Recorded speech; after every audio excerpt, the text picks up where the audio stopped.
Bueno, estimados, ¿cómo les va? Les cuento que lamentablemente esta última clase no puedo estar, pues tengo compromisos profesionales asumidos en Mar del Plata y viajo el jueves a la noche. No me di cuenta que era la última clase, así que, bueno, les grabo no sé si es una clase, esta charla, un poco explicando las filminas como para que les ayuden el fin de semana a estudiar y tengan éxito en el examen. Estoy convencido que así va a ser. Cuando nosotros empezamos a trabajar la Unión Europea, lo hicimos en el, digamos, del pensamiento de que una de las aristas que tomamos, que era la parte económica, se complementaban con la defensa y el aspecto político y social. La defensa desde el punto de vista de la OTAN, vía el Pacto de Varsovia, la defensa desde el aspecto político y social desde el Consejo de Europa y todo lo que hablamos en materia de la protección de los derechos humanos, el fortalecimiento de las democracias europeas, y ahora nos toca esto que es el aspecto económico, que no es más que lo que va a ser, o lo que hoy es en ese momento y va a ser la Unión Europea. Así comienza este trabajo. Esto lo hemos charlado en clase. Una de las consecuencias de la Segunda Guerra fue la división de la Europa en dos partes, la Europa Oriental y la Europa Occidental, que tomaron diferentes caminos, porque la Europa Oriental se alineó con la URSS prácticamente en su totalidad. La Europa Occidental se alineó más al pensamiento de los Estados Unidos de Norteamérica y toda esa estructura, digamos, que en ese momento regía, ¿no? Vamos a abordar medio segundo qué hizo la Europa Oriental. Como les dije, se sujetó a la Unión Soviética, el Pacto de Varsovia desde lo defensivo y militar, y el Consejo de Administración Económica Mutua en el plano económico.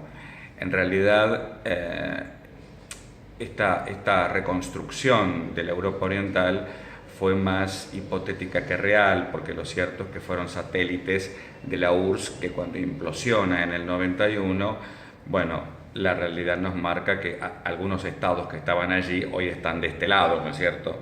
Entonces, si bien la CAEM todavía existe, la realidad es que no tiene virtualidad práctica. La Europa Occidental requirió la ayuda de los Estados Unidos, bien, y esto generó, que es muy importante, ¿no?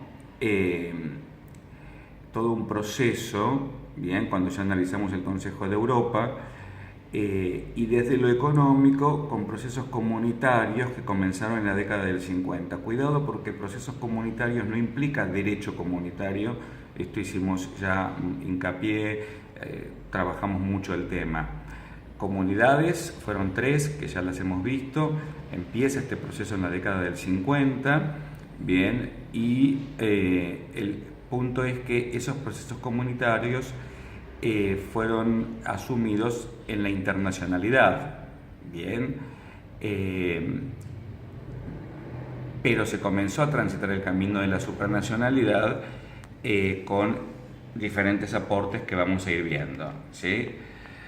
Por eso en esta filmina habla de organizaciones internacionales, regionales de cooperación, una de cooperación general, el Consejo de Europa, el Tratado de Londres del 49, que ya habíamos charlado en clase, el de cooperación económica, ¿sí?, que fue para la aplicación del Plan Marshall, nace en el 48, bien, la OCDE y todo lo que ustedes pueden leer, la cooperación militar. Esto es una suerte de síntesis de las tres aristas que hablábamos antes.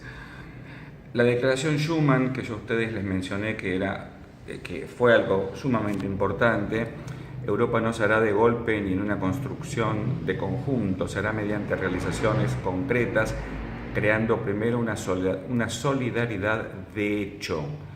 Este ministro de Asuntos Exteriores de Francia, en el 50, dijo que para él la solución era colocar el conjunto de la producción franco-alemana de carbón y acero bajo una alta autoridad común en una organización abierta a la participación de los demás estados.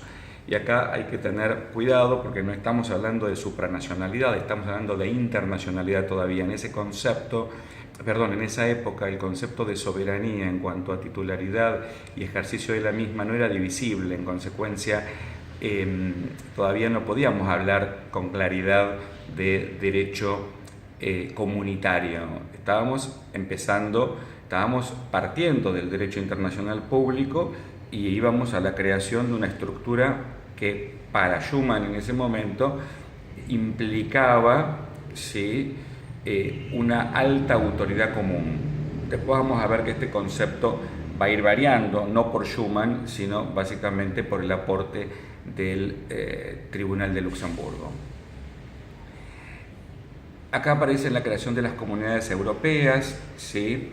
Fíjense que acá están, es una síntesis interesante porque aparecen las tres, hasta donde estoy viendo. Dice: la República Federal de Alemania aceptó la propuesta de Francia, a la que se sumaron los tres países de Benelux, Bélgica, Holanda y Luxemburgo, más Italia. Ahí tenemos la Europa de los 6. En París se firma el Tratado Constitutivo de la CECA, instrumento que entró en vigor el 25 de julio del 52. Esto es muy interesante porque este tratado tuvo una cláusula de durabilidad en el tiempo y solamente tiene 50 años, por lo cual ya no existe más como tratado. En la conferencia de Mesina del 55, ¿sí?, se acordó la creación de un comité intergubernamental para estudiar la creación de un mercado común de carácter general. Fíjense que estamos hablando de mercado común, no de carácter único. Ya en 1955 estaba en efecto, ya había entrado en vigor este tratado de CECA, que implicaba la libre circulación del carbón y el acero por la Europa de los 6. En 1957 en Roma se firmaron los tratados que constituyeron la Comunidad Económica Europea y el Euratom. Bien, así quedó constituida la Europa de los 6, que va a dar origen a lo que fue lo que hoy llamamos Unión Europea.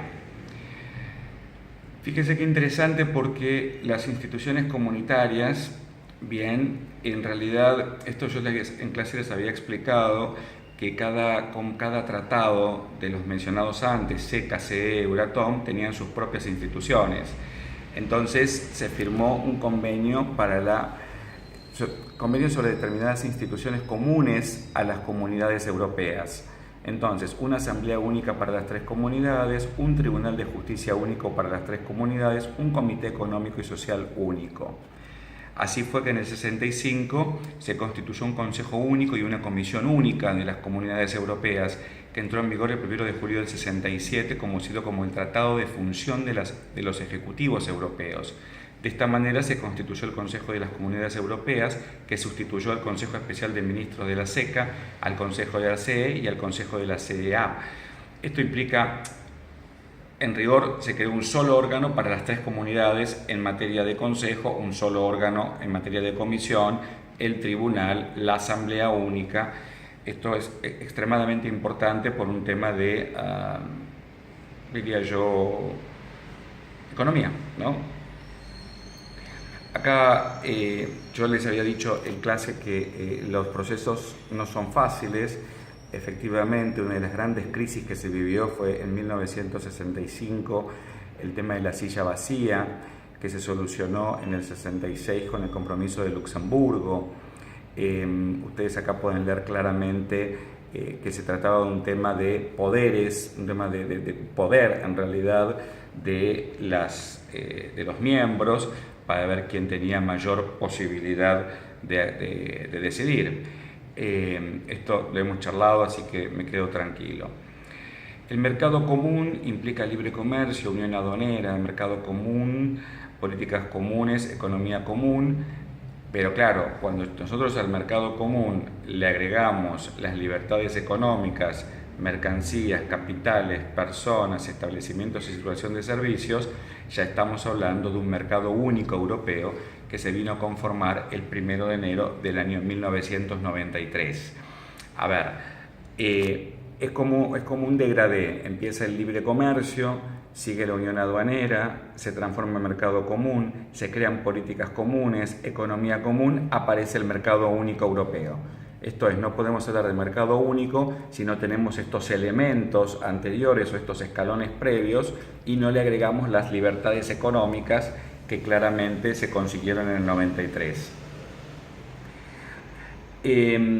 Acá aparece algo interesante porque esto lo hemos charlado con Spinelli, el salto a la integración política. Esto fue un trabajo importante del Parlamento, ¿no es cierto?, que lo que generó fue decir, bueno, a ver, hagamos el tratado de una Unión Europea, que lógicamente el Parlamento no tenía ninguna autoridad jurídica para hacerlo, pero fue un golpe político importante. Entonces, por eso acá dice, lo jurídicamente inapropiado del accionar del Parlamento fue políticamente adecuado, ya que movilizó a la Comisión Europea y al Consejo de Ministros, órganos que convocó a una conferencia para modificar los tratados constitutivos, y esto da lugar a la formación del Acta Única Europea que se aprobó en 1986. Esta Acta Única Europea tiene muchos aportes interesantes. Se plantean las bases para una unión económica y monetaria, se pone en marcha una política en materia de medio ambiente, política social, consumidores, política común, quiero decir. Se crea un tribunal de justicia de primera instancia. En esta acta única también deja la clandestinidad el Consejo Europeo y pasa a ser un órgano reconocido como tal. Interrumpo 5 segundos y continúo.